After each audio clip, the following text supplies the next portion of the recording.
Welcome and thank you for being here with us. We really appreciate it. We're so glad to have you all with us at our virtual workshop on teaching less commonly taught languages at Hispanic serving institutions.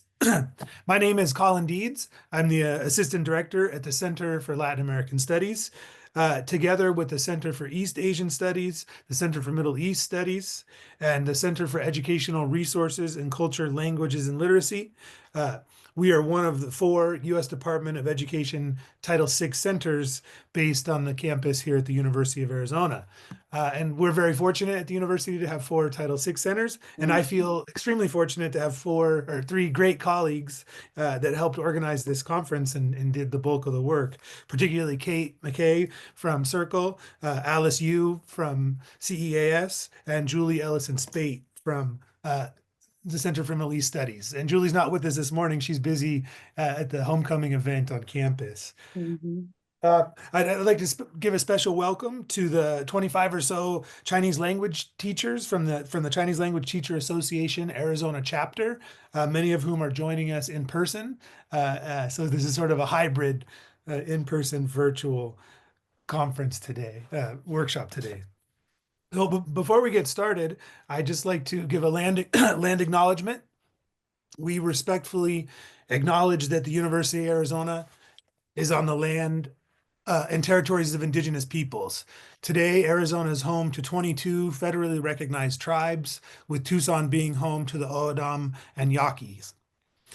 We're committed to diversity and inclusion. The university strives to build sustainable relationships with sovereign Native nations and indigenous communities through education offerings, partnerships, and community services. So yeah, once again, I want to welcome everyone here and especially our panelists. We had a really good opening session yesterday, and we're excited to have our second panel today, focusing on LCTLs, lictals at HSIs.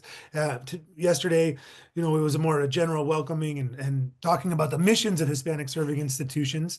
And today we're moving on to trends, focusing on in recruitment and enrollment. And so we have a great crew of speakers lined up today from different languages in different parts of the country.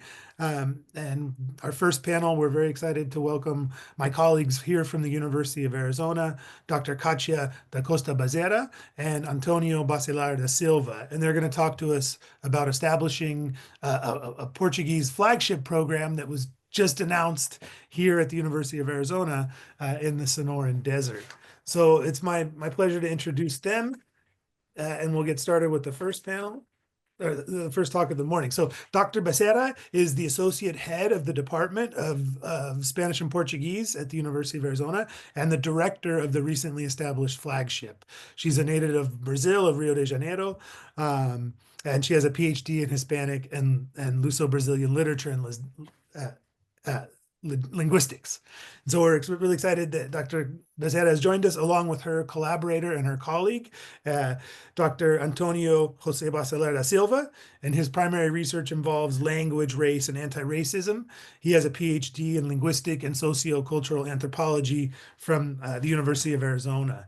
And he is the associate director of the recently established flagship program here on campus. And so we'll go ahead and start with them, and then I'll introduce the next speakers after the 25 minutes from our first set. So again, thank you so much for being with us, and I'll turn it over to Dr. Bezerra and Dr. Da Silva. Thank you so much for the invitation. Okay, we are in the first stage, so we are basically going to give some news, what we have been doing and how the flagship program aligns with a Hispanic serving institution proposal, okay? So what happens? The language flagship program is sponsored by the National Security Education Program of the Department of Defense and administered by the Institute of International Education. It's a 4-year cycle grant, and there are only 2 Portuguese flagship programs in the United States, the University of Georgia and the University of Minnesota, Arizona, I'm so sorry. The main goal is to enhance proficiency in Portuguese. They want the students to get to a professional level in terms of language, but also in terms of culture. So the two work together. Okay, how does the flagship aligns with the Hispanic institution? Very easy. We are required to serve a diverse population and, of course, Latinx students. Most of our students come with a background in Spanish. Most of the students come from the Portuguese 305. That's an introduction. It's Portuguese for a Spanish speaker. Now, right now, we have 10 students enrolled who apply for the program, and I would say half of them have a Spanish background.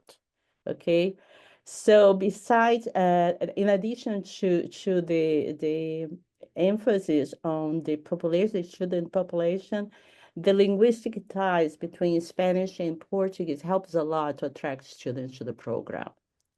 And we believe that the flagship can function as a bridge, allowing our students to have access to jobs anywhere in the world, because they are going to be unique, because they are going to get to a proficiency level in terms of Portuguese.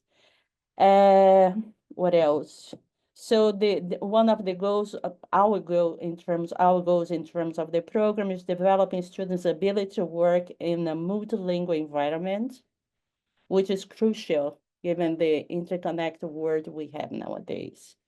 Also, it contributes to local communities with access to global opportunities and promoting intercultural understanding. So those are some of the goals that we have when we are designing the program at the U of A. The grant helps a lot because it provides funding for students to help in terms of we have funding to pay for tutors, to organize BUD programs, but also it has some funding for professional development. So we have funding to help faculty, but also students.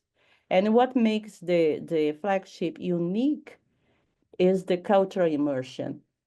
Students are required to travel to Brazil. They spend 7 weeks in Brazil. There is funding coming from the Department of Defense to help students go to Brazil. And then when they are finishing the degree, they are required to spend 1 year in Brazil. It's they call the capstone program.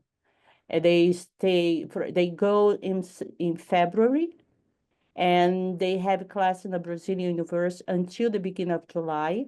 Then they have a 3-week break. And then in beginning of August until the beginning of December, they are requested to do some internship in Brazil. In the field, the University of Brazil will help them find the perfect fit for them in terms of internship.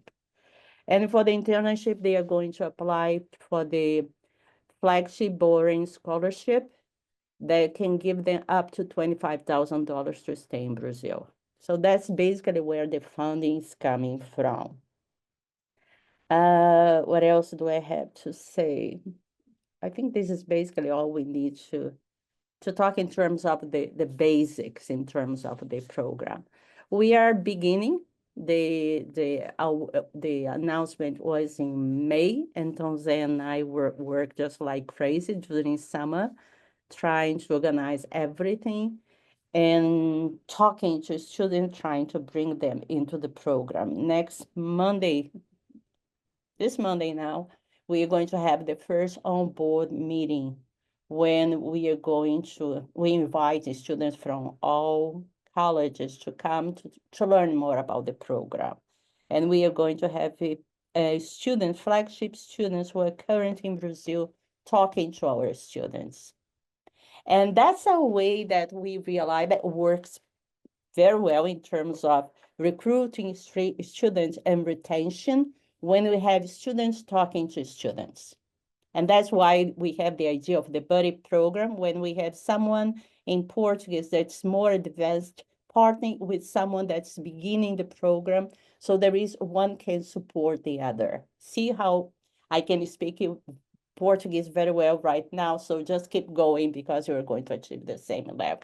So that's our experience in terms of the program now. What we did, we hired undergraduate students to work as tutors.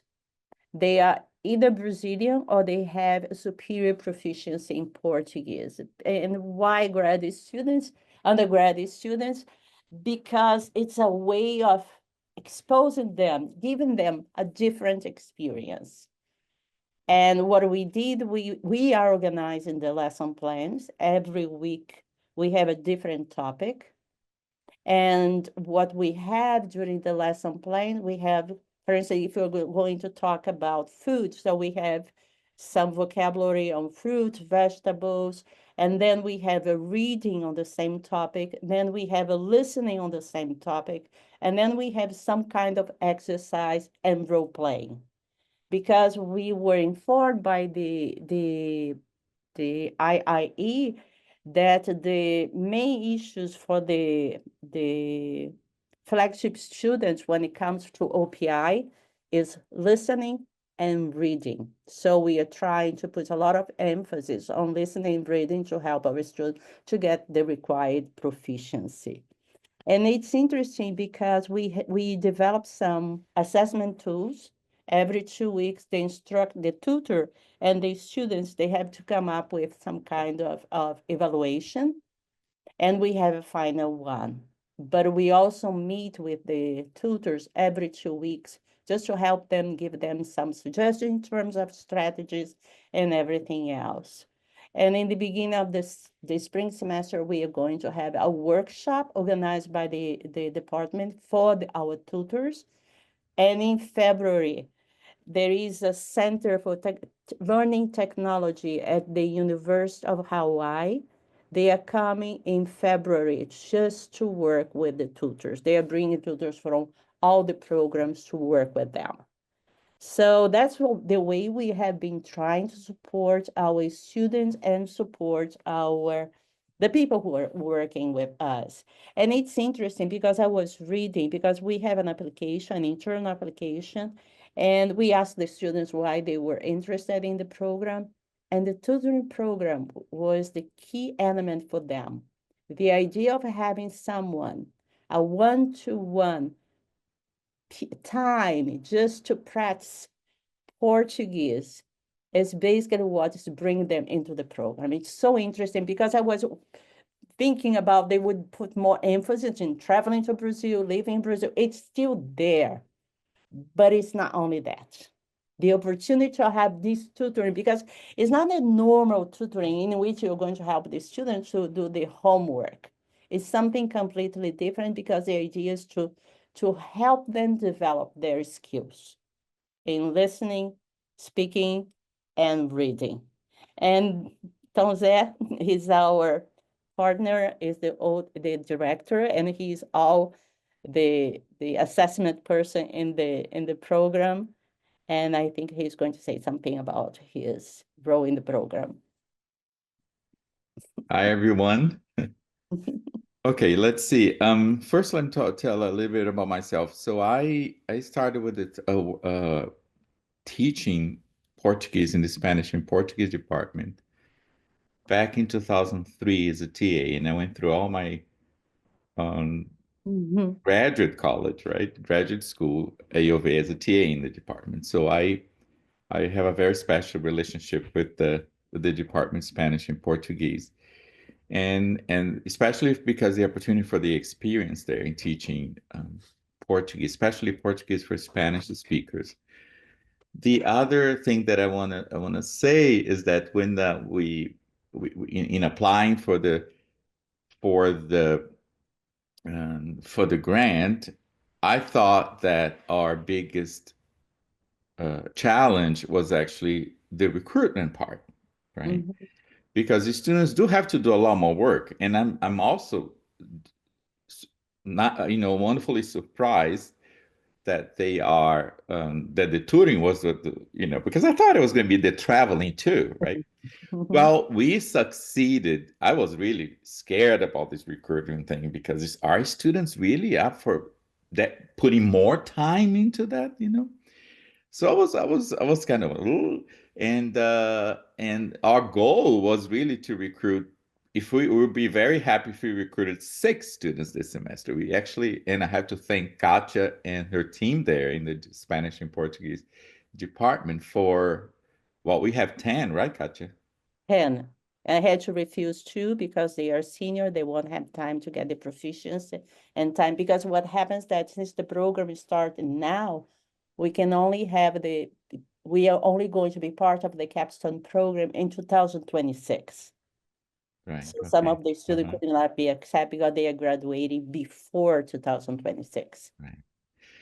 So then the second thing was the getting them to the professional level. Yeah. Portuguese, right? The proficiency level, professional level. And I thought that didn't scare me so much. You know why? Because my experience in Spanish and Portuguese, not just for Portuguese, but for Spanish too, Mhm.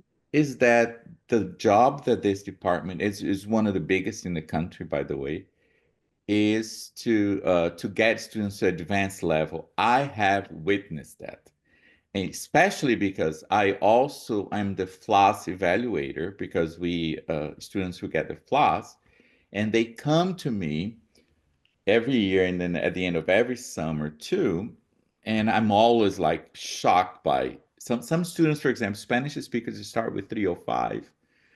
I just interview, I think, 6 for FLAS, Yeah. 305. And I'm sure that by the end of the year, right, when they come back in May for the post evaluation, they will be close to, you talk about 2 semesters, right? They're Yeah. going to take 305, 325, and they were very close to advanced. Mhm. And then they take Portuguese 425, and then which is advanced, right? Writing and conversation. So that I was like, I think it's going to be, it was definitely not for me the biggest challenge. And the thing is also, as Katia has mentioned, the bulk of the grant is to create and implement the infrastructure, Yeah.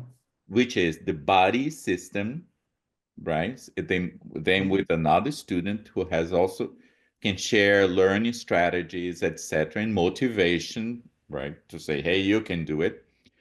The Yeah. other thing, that's the one that they picked as their favorite, which is the tutor that Mhm. can it's a really needs-based tutoring, address what students think they need.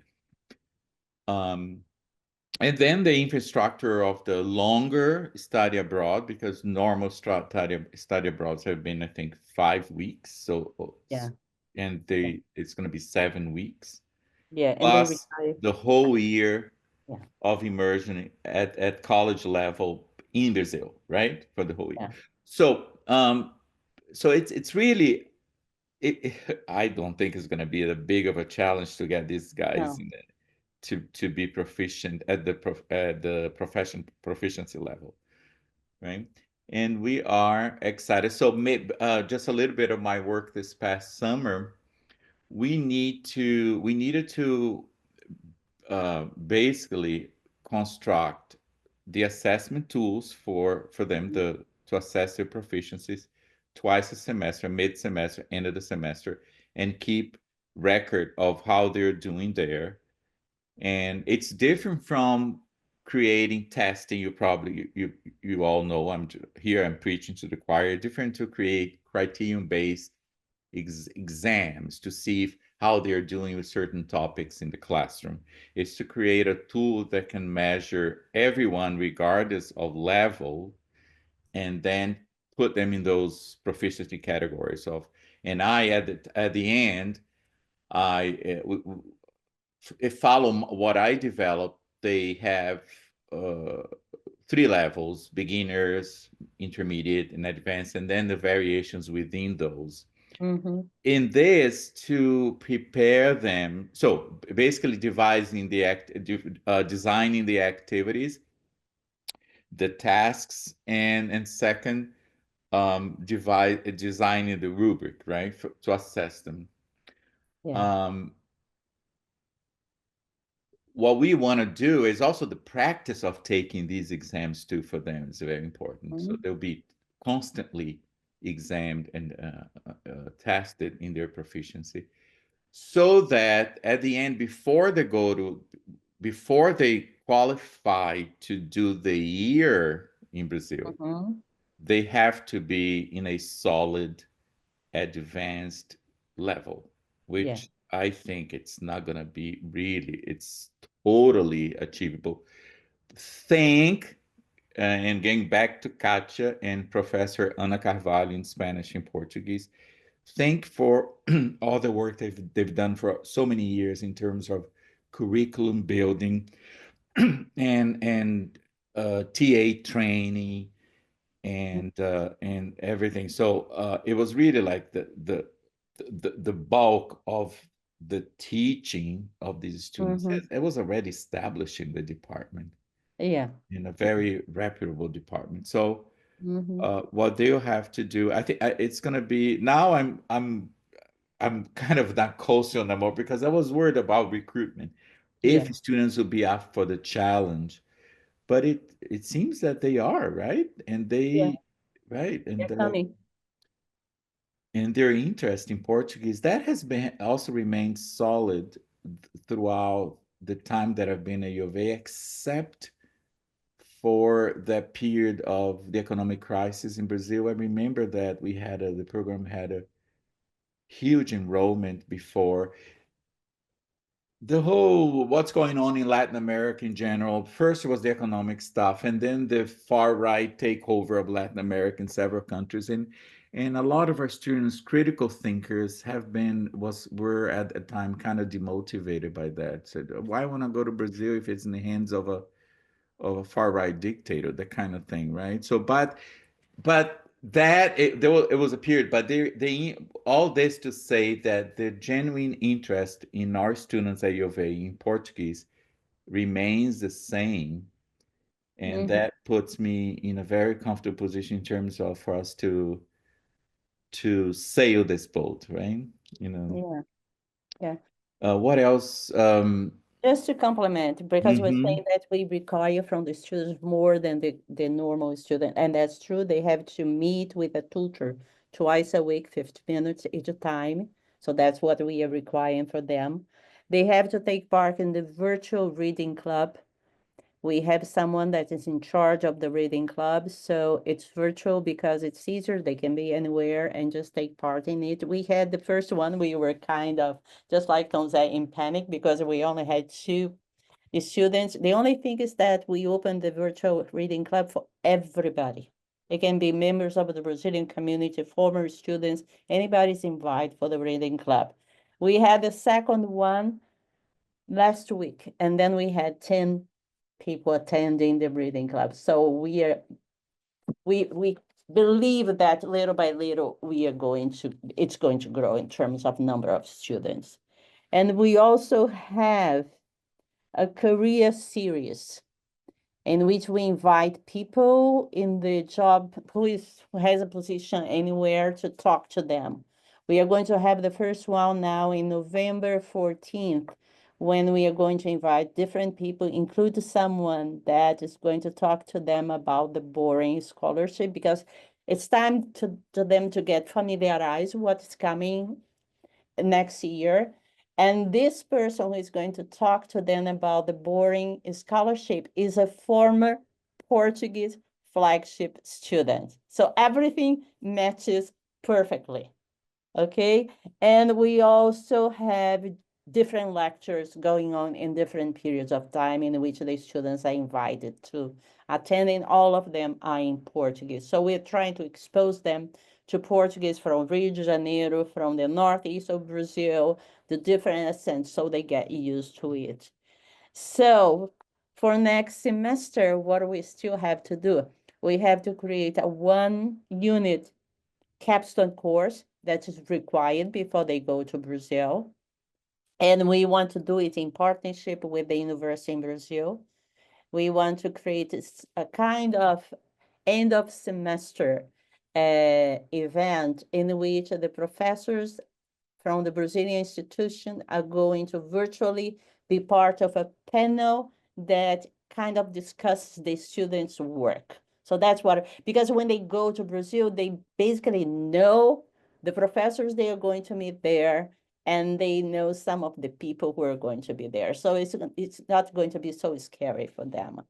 And we are also going to create a 10-hour fully online introduction course for high school students. This is going to be offered in the summer program.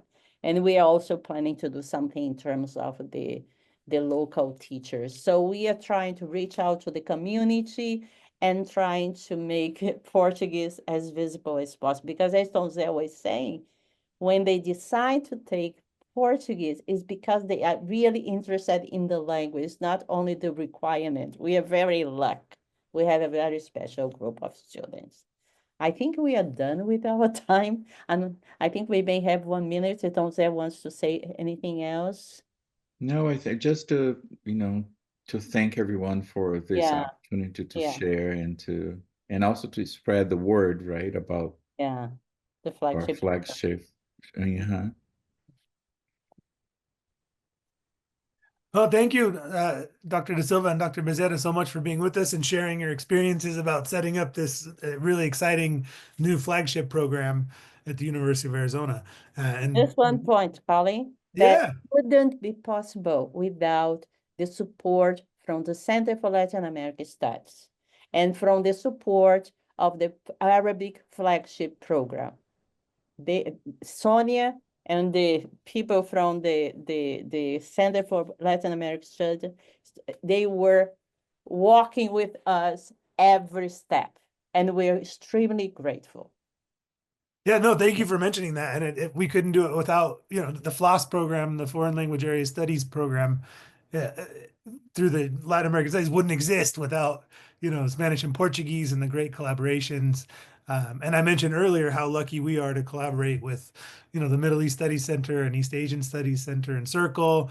It really is a great collaboration in reinforcing the mission, the missions of the HSI and teaching lictals, which is why we're here today. So that's great. Thank you so much for being with us. And folks, I think Dr. Bezerra will be around for Q&A. 𝘏𝘪𝘢𝘓𝘓 is going to run to an event at the U of A Mall, focusing on, coffee and Latin America and for our alumni at the homecoming event. So thank you for being with us. All right, well, we're on schedule for our next presentation by Emma Trentman. She's going to talk about outreach for the language classroom. Emma is an associate professor of Arabic at the University of New Mexico, and she is the director of the Language Learning Center. She is an applied linguist whose research examines language learning during study abroad, virtual exchange, and in the language classroom, with a focus on language ideologies and multilingual approaches. So we're really excited that she's joined us today. I'm going to turn the floor over to you, Dr. Trentman. Thanks. Thank you, and thank you for inviting me. I'm excited to be here with everyone. I'm going to go ahead and now I will be talking about outreach for the language classroom. I'm going to start with some background information. Some of you may be aware of this from the MLA report, and it may be new information, but I think it's always good, especially when we're engaged in discussions with administrators at a university, to have numbers. They seem to really like those. So I encourage everyone to read the most recent MLA report from 2023. It's available for free from the MLA, the Modern Language Association website. And what we see is this continued decline in enrollments in language classes. So there was a 6.7% decline from 2009 to 2013, 9.1% from 2013 to 2016, and then 16.6% from 2016 to 2021. So the lack of enrollments that we may be seeing in our language classes, or the declining enrollments, is a real trend, and it's nationwide. So it's not just our particular institutions, which sometimes it can feel like, especially if you're in a small program at a smaller institution. And while higher education enrollments are also declining, and this is part of the reason, in the same time period as the MLA report points out, higher education enrollments only declined by about 8.2%. So language enrollments declined at basically double the rate. And there was also a reported loss of 961 language programs. So instances in which a language was taught at a particular university when they reported in 2016, and then that was no longer taught at that university in 2021.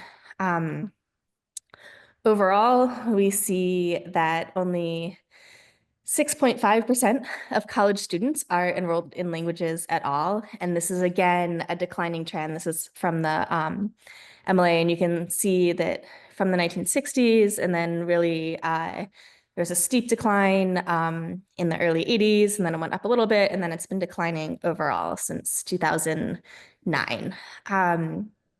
When we look at specific languages, so here, again, these are pulled from the MLA report, but I've color-coded them. So if it's red, it means it's declining more than the average decline. You can see German and Arabic are the most declining, which is not good for those of us who teach those languages. If it's in orange, there's still a decline, but it's a less than average decline, so not quite at that average 16.6%. And then the ones in green are the ones that are increasing. So ASL has been on an upward trend for a long time. Biblical Hebrew, they said, might be just how the data was reported from yeshivas, which teach Biblical Hebrew to all their students. And then Korean is doing great. So if you teach Korean, that is good news. And of course, if you're at a university at mine where they won't let you, we've asked to teach Korean and they won't in our department, it doesn't help with the overall enrollments. And so a major reason based on the data that we have so far for these declining enrollments is really, if we want to ask why, a primary reason is declining language requirements. So the MLA report is not as up to date on these, how many institutions have language requirements. But we can see that from 94 to 95, it was 67.5% of institutions. And then from 2009 to 2010, that went down to 50%. That's still, in 2009, languages were still increasing. It's almost certainly less now. And this question was only asking if there was a requirement. So for example, at my institution, where the requirement was cut from 4 semesters to 1 semester, it would still count as having a requirement, although obviously that had a very negative impact on our enrollments. And so there's also some studies. I actually think you're going to hear from Dan and Murphy in the next panel. So keep this in mind. Van Gorp et al. And Murphy et al. Used a similar survey instrument and conducted research of undergraduate students at Michigan State University and then also the University of Wisconsin-Madison, so 2 large state institutions, asking students why they didn't study languages or why they didn't continue studying them. And as you can see, the primary reason in both of these surveys is that it's not required for their major, for their course of studies. And this, this matches what we experience in my program. When students don't continue past the first semester, they almost always say it's because their advisor told them it's not required, and so they shouldn't do it. And so I think, again, it's not that we can necessarily change language requirements at our university, but I think it's very helpful to have these numbers, particularly when you're talking to administrators who are talking about cutting programs or cutting sections because, you don't have the enrollments, and to point out, especially if they've cut the requirement, that this is a primary reason. And the other issue with sort of these requirements or the cuts in requirements is that it can be especially challenging for smaller languages. So I'm going to give you an example here from University of New Mexico, where Spanish is obviously a huge language. And, Arabic is, I think, actually probably the smallest that's offered on sort of a regular basis. So one challenge is that if you have a loss of instructor, it can lead to a loss of the program if that instructor isn't replaced, or it can lead to the not being able to offer classes required for the program. That's definitely been a challenge at the University of New Mexico, where many of our languages are now taught by only one person.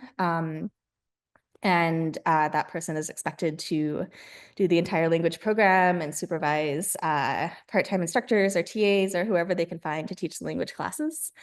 And then also when you run into this problem of, having a minimum class requirement. So UNM, my university wants us to have 15 students in every single class. But that can be very difficult to do when you're facing a one semester language requirement. So as you can see in this data here, so over here where it says class, that's just the semester, 1, 2, 3, 4, the number of sections offered, the number of students in those sections. So for example, for Arabic, you can see we're very small. We have 2 sections of first semester, usually around 27 to 30 students. And then that goes down to 1 section for second semester. And we have one, well, you can probably see from this data that we have a 1 semester language requirement. So we get about half. You know, if you compare this to Spanish, you can see that there's 72 sections of first semester, and that goes down to 8 for second semester in an academic year on average. So this data is from last year, from 2023 to 2024. But you can really see the impact of that requirement in Spanish, going from 72 sections to 8 and then 4 and 4. So, you know, in Arabic, we go from 2 to 1 to 1 to 1 because you can't go to less than 1 and still have a section. But I've put these numbers in orange and red because with the minimum of 15, you know, our second semester class is kind of at risk because it's barely over the 15. And then, you know, we almost never have more than 15 in third and fourth semester. You can see we did have more in fourth semester than third. Some people came back from abroad. Some people were heritage speakers who were at a higher level. Some people had waited a year and then jumped back in. But, you know, this puts a lot of pressure on our classes to meet this requirement that we can't. And so what I like to point out instead, whether or not it's work, is to look at our retention numbers. So if only 1 semester is required and, you know, 60 to 70% of students don't continue based according to these large-scale surveys, because it's not required, if we have 67% of our students continuing into the second semester, that's pretty good.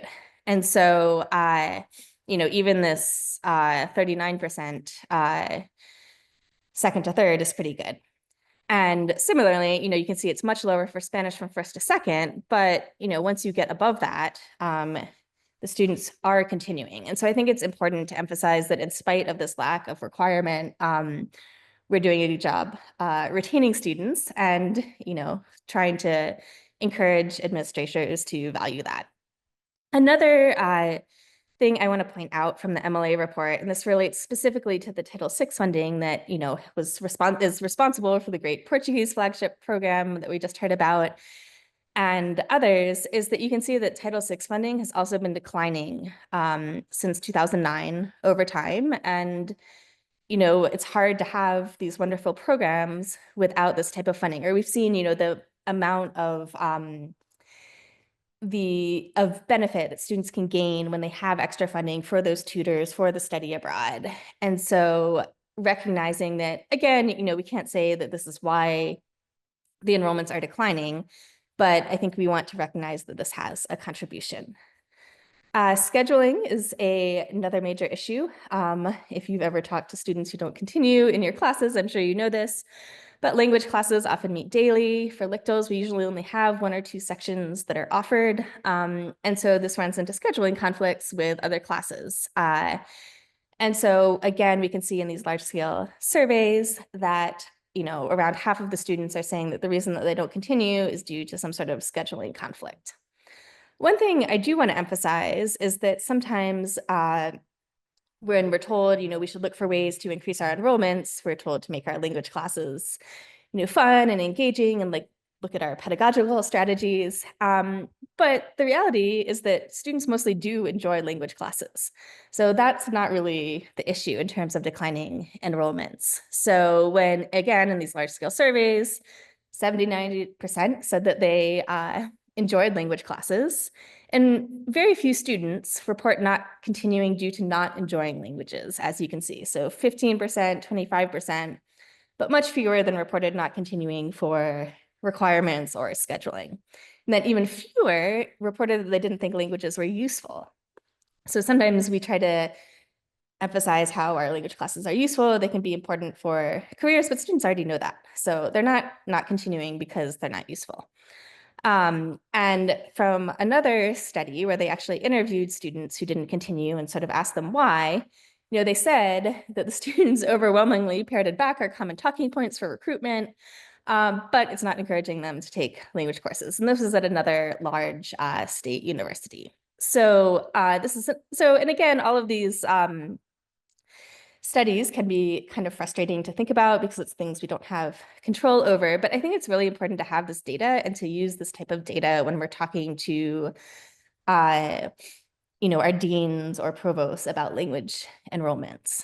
Because what this typically mostly shows is that a lot of the issues we're facing really are structural, and they're not in our control as language teachers or as program directors. I will talk about things we can do, so it's not going to be entirely depressing talk. But I think it's important to realize the structural nature of a lot of these issues. So we have the declining enrollments generally, which have that percentage impact I was talking about. There's a reliance on part-time staffing, which can be stressful for the part-time instructors and also mean that if one of them moves away or decides not to teach that semester, that whole language program is lost. Sometimes I did a PR report for a university where one instructor was teaching a 𝘏𝘪𝘴𝘱𝘢𝘯𝘓 for 3 different universities. They were doing an amazing job, but that's a lot of pressure on that one person. And if they left, that would result in a loss of programs at 3 different universities. So we have the lack of language requirements, we have scheduling conflicts, lack of related courses. This is something that's come up at my university where when people who taught courses on Middle Eastern history and Middle Eastern religion retired, they weren't replaced, or they were replaced with people from different areas. And so then that made it very difficult for students who are interested in the Middle East to take anything other than Arabic. And then we also see a disconnect between strategic initiatives and language classes. So there's lots of internationalization initiatives that somehow don't involve languages. Or we'll talk about supporting multilingual students and in English classes, but not really recognizing the value of their multilingual skills and their multicultural knowledge in language classes, or recognizing that that is also important. And then we sort of have this structural issue in the United States generally, where languages are perceived as this fun extra, like, oh, I can go play Duolingo on my phone, and that's fun, it's a game. And we don't see that sort of approach for other subjects. So I'm not going to go play the sustainability studies app on my phone and expect the same type of benefits. So again, these are a lot of really difficult issues that we're up against, and I think it's important to recognize the structural nature of many of them. And the other thing that I think it's really important to recognize is the emotional toll that this takes on language teachers and language programs and language instructors. So being constantly told that you don't have enough students, that you're not doing a good enough job because you don't have the numbers in your classes, when it's often something that you don't have control over, it can be really stressful. So we have the job precarity issue for part-time instructors, adjuncts, TAs from other departments, but this can also be an issue even for tenured faculty if the program or even the entire department is canceled. We saw that at West Virginia University and other places as well. We're often encouraged to engage in outreach, which I am going to talk about, and marketing requests, but there's not additional time given to this. So the teachers are already teaching, particularly for 𝘏𝘪𝘴𝘱𝘢𝘊𝘏. There's often very small programs of only 1, 2 teachers, maybe a TA, and they're expected to, in addition to this other work and possibly their dissertation, if they're a TA, to engage in this outreach and marketing that they're not trained for. Marketing is in fact a field that we don't receive training for typically as language teachers. And then it's hard to measure the success rate. Did that student I talked to at the tabling, at homecoming tabling, actually sign up, or no? And I think the other thing that's really important is to recognize how central languages and language teaching and language learning are to many of our lives. So the languages we teach are those that we have friendships in and that maybe our family members speak, or that were really transformative to our own experiences. And so to have that, to be asked to constantly justify the importance of that, I think is taxing. And so overall, this creates kind of an anxiety-producing environment. And so that's the end of all the really depressing presentation. And I am going to talk about, moving forward, some ideas, some things that we've tried at the University of New Mexico. And there's a bunch of these, and I'm going to try to briefly touch on all of them and then talk about a few more specifically, but if you have questions, just ask. So hybrid online classes. This is something that's often been proposed. We were all forced to do this during the pandemic, and then to deal with the scheduling conflicts, which again are a real issue. So this could be the language class meets 5 days a week, but 3 days it's in person, and then the other 2 days it's asynchronous online. It could be combining classes from different institutions, so it's taught in person in one class, and then the students Zoom in from other institutions, and that's how you meet your enrollments. I think most of these are very challenging to do without a lot of institutional support. I mean, in my experience, the students that will excel in the sort of hybrid environment are the ones that would be good about showing up to class every day. So I think there is potential here, but it hasn't worked that well in our context where, there's not support for a TA in that classroom that's zooming in and things like this. Integrating language and content classes. This is another thing that is very appealing to students because it connects their language studies with their other interests. So whether that's engineering or sustainability or biology or something like this. It's also very difficult to do, again, without grant funding or without some other type of funding. We tried to implement this for a geography class and an Arabic class, and the geography department was interested and Arabic was interested, but we came up with all these bureaucratic issues about, how can the Arabic instructor only be teaching 1 credit because that's what the students are taking, but they're teaching all these different levels of students in Arabic and geography. And so, again, I think this is very promising, but also, still requires this institutional support. Awards, recognitions, and celebrations for both teachers and students can be helpful. So this is things like bilingual seals or just departmental awards can be helpful, encouraging students to continue. I think it's also important for teachers that we try to nominate our teachers for lots of awards because this feels good to the teachers, particularly in light of the emotional toll I was talking about before, but it's also helpful when you're talking to administrators, like that data I presented earlier, when they ask, well, maybe it's your teaching that makes the enrollments low, you can be like, well, this teacher has won multiple teaching awards, so I don't think that's the issue. Personalized materials. This is something that came up in the MLA recommendations as well as the recommendations based on these large-scale surveys. So really trying to personalize the learning materials to your particular students, drawing on their backgrounds, not relying on sort of a generic textbook. Drawing on existing multilingual and multicultural skills. This is very important, I think, especially at Hispanic serving institutions. Some of the data shows that students from Hispanic backgrounds are more likely to value language learning than white students. And so drawing on that existing knowledge of how valuable language skills are, not just maybe for their heritage languages, but also for other languages. Career connections, really making connections between students' language study and their careers. I put this picture of the professional lives of language study abroad alumni up because I actually used chapters from this in one of my courses. It's the languages capstone class, maybe a little late to get them interested in languages. They've already committed, but it has a lot of interesting case studies about students whose language study is informing their work in forestry and hospitality in fields that we tend not to necessarily immediately think of when we talk about language study and careers.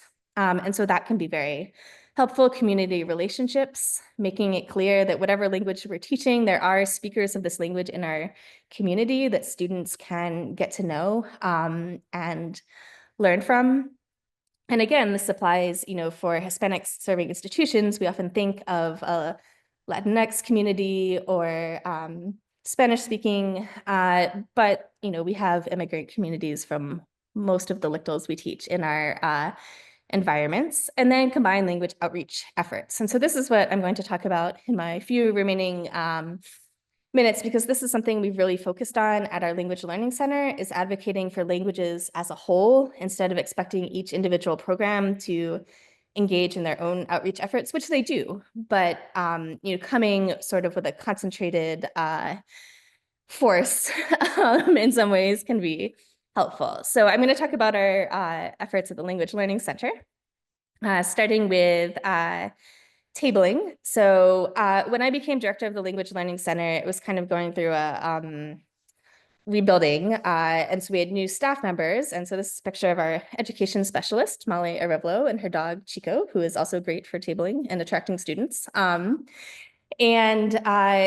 what we were able to do is really build into her job and also the job of our graduate assistant outreach. And so instead of saying, well, this is now something extra you have to do because your enrollments are declining, making it an essential part of her position. And I think that's really important. So anytime we have an opportunity to make outreach, a part of your job that's built into your actual job hours, I think that can be helpful. And so she tables at new student orientation and other events, and collects student emails, and then we sign them up for our newsletter, which you'll hear about.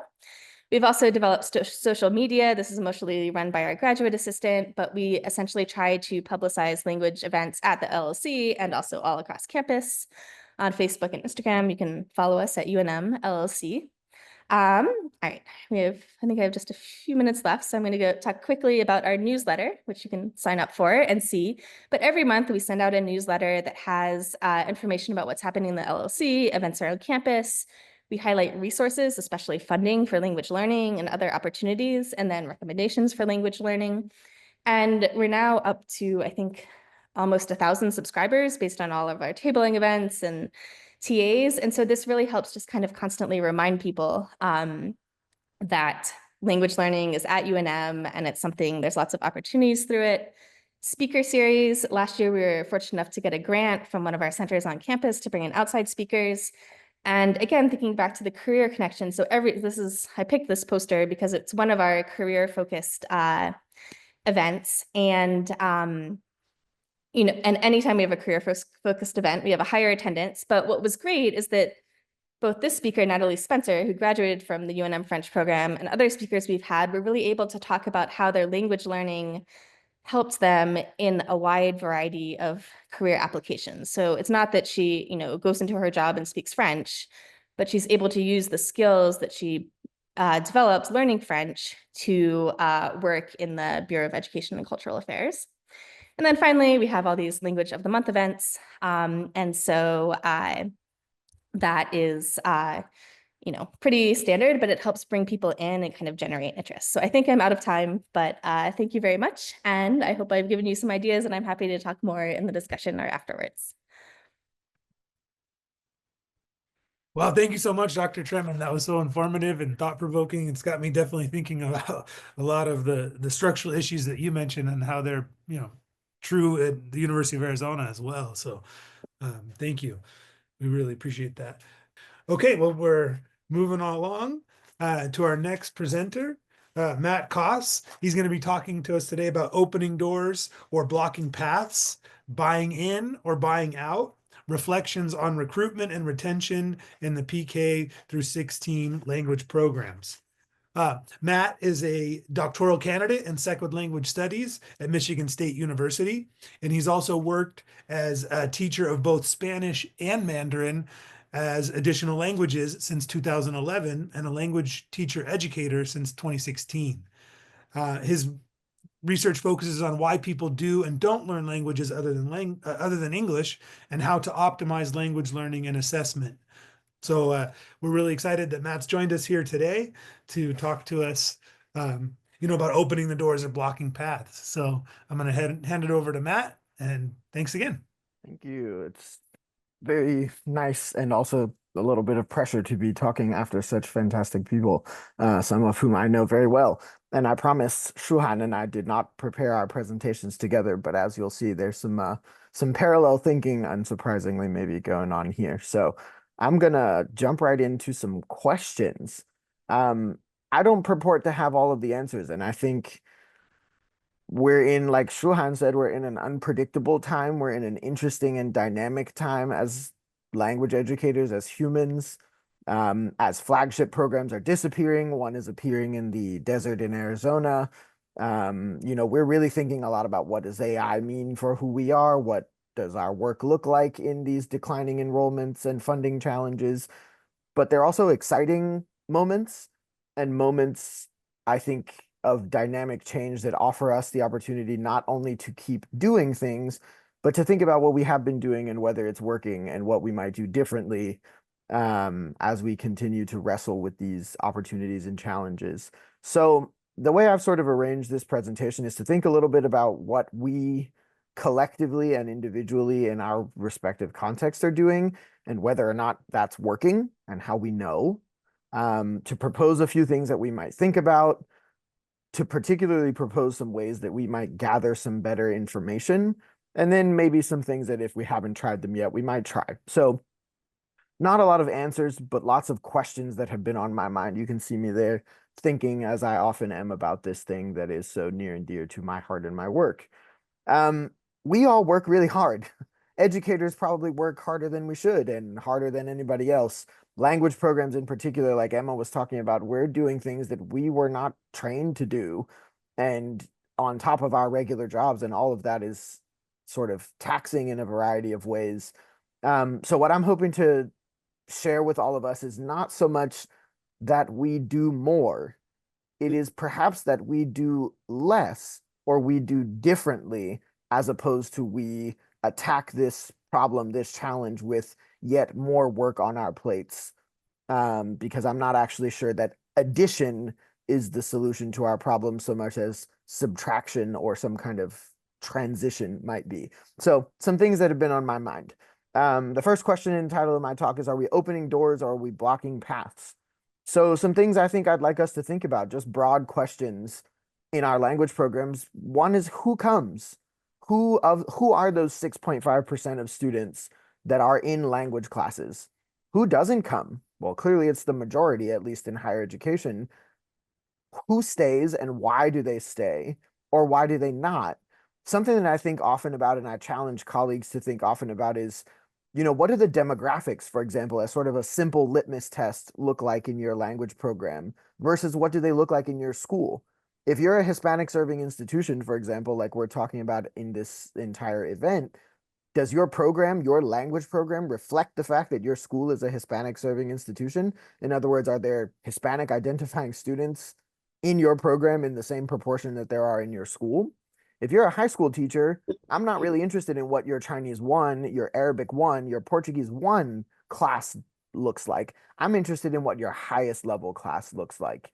I want to know who started and who stayed and who didn't, and invite us to think a little bit about why all of that might be, right? So Emma made a really fantastic point, and I couldn't agree more, that looking at the numbers is part of it, but looking at the consistency is another really important part, right? Who comes, but who stays, and what percentage of people stay, but also what's the qualitative makeup? And Emma, of course, knows that too, being a qualitative research expert.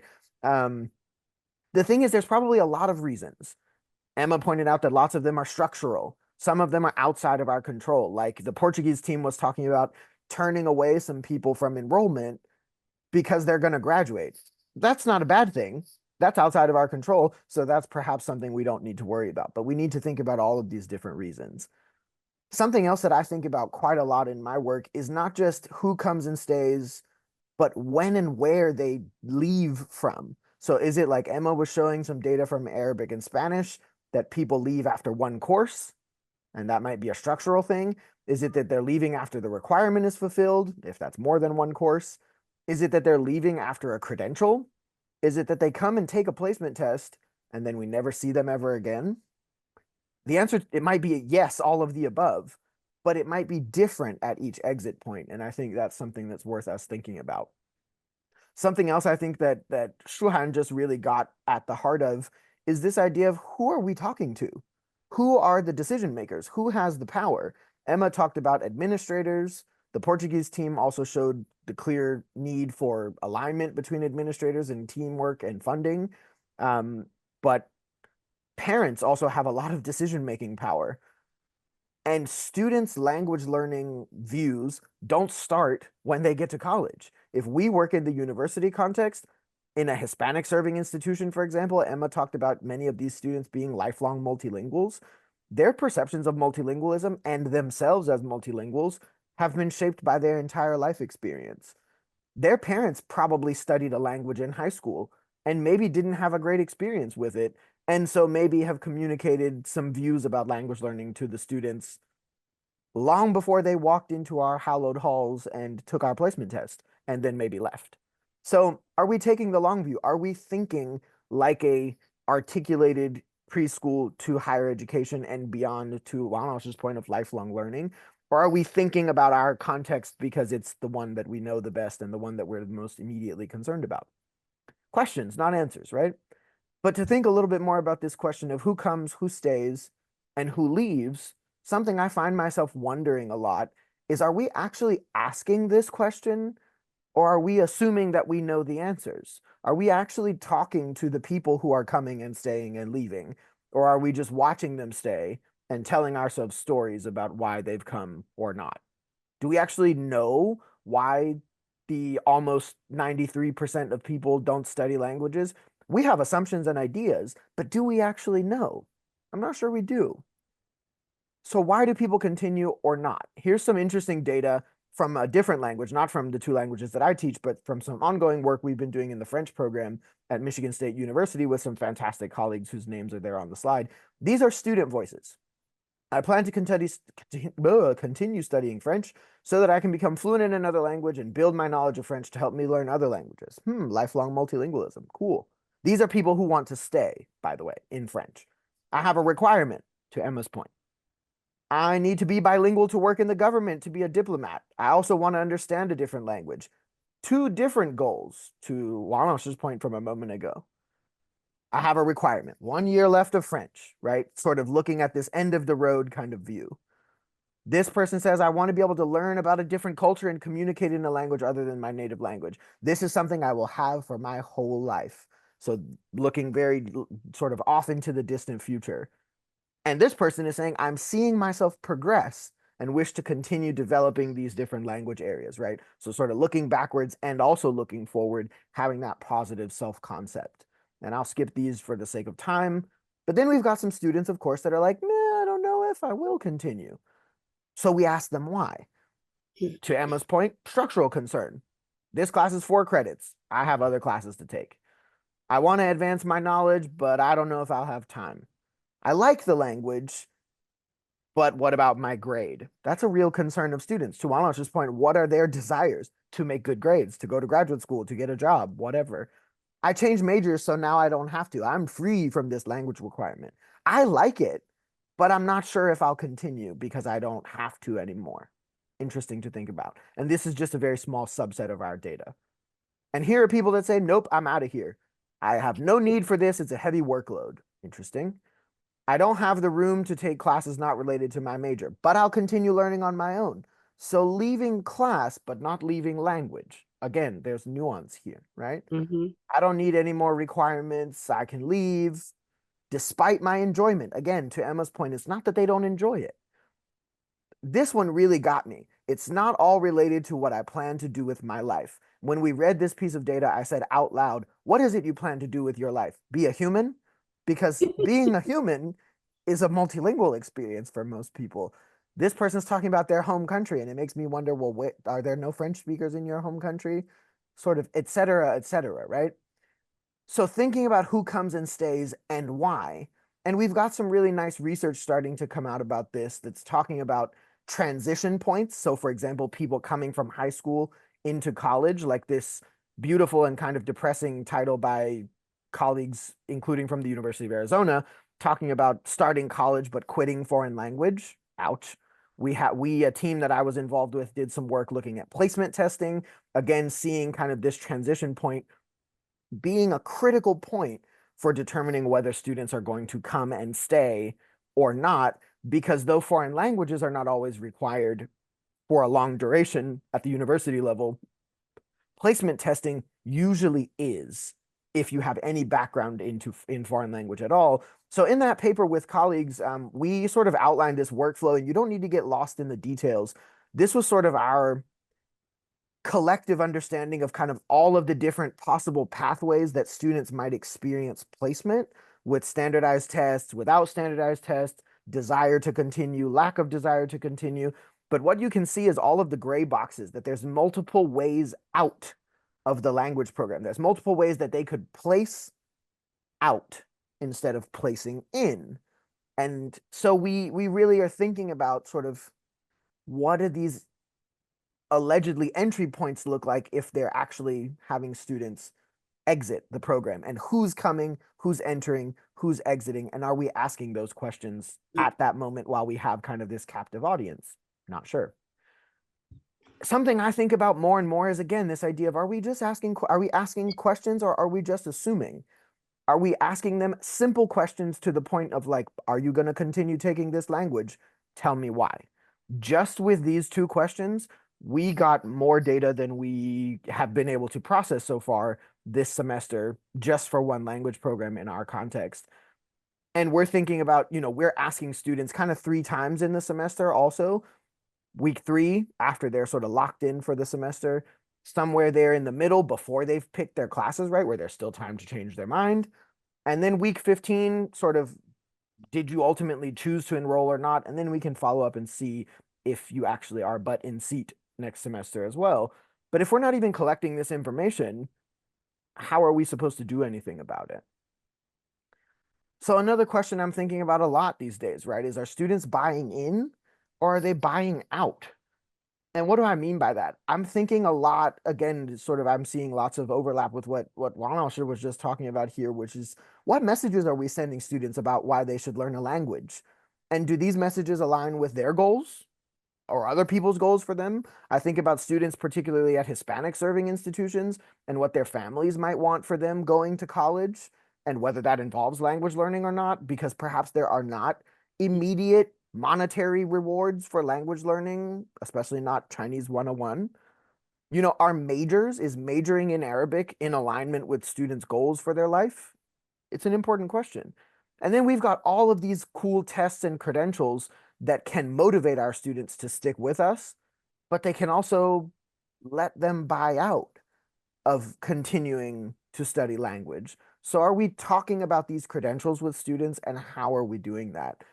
For example, we've got all of these infographics, right, that I see people use all the time. They print them out and put them up on the wall like a poster, that are talking about, for example, employees valuing skills with language, which is great, but it begs the question, what kind of language skills are we talking about here? We're talking about high levels of language proficiency. We're not talking about, I'm a book, you're a book, everybody's a book. We're talking about really proficient flagship level language and cultural skills. So if we're selling our students this dream of, you're going to get a job by studying 2 semesters of whatever language, are we being honest with them? I'm not sure. We've got these credentials, right? The seal of biliteracy, advanced placement at the end of high school. But to Elizabeth Bernhardt had this really fantastic quote that, again, is just asking, are we really using these credentials to help students continue to higher levels of language?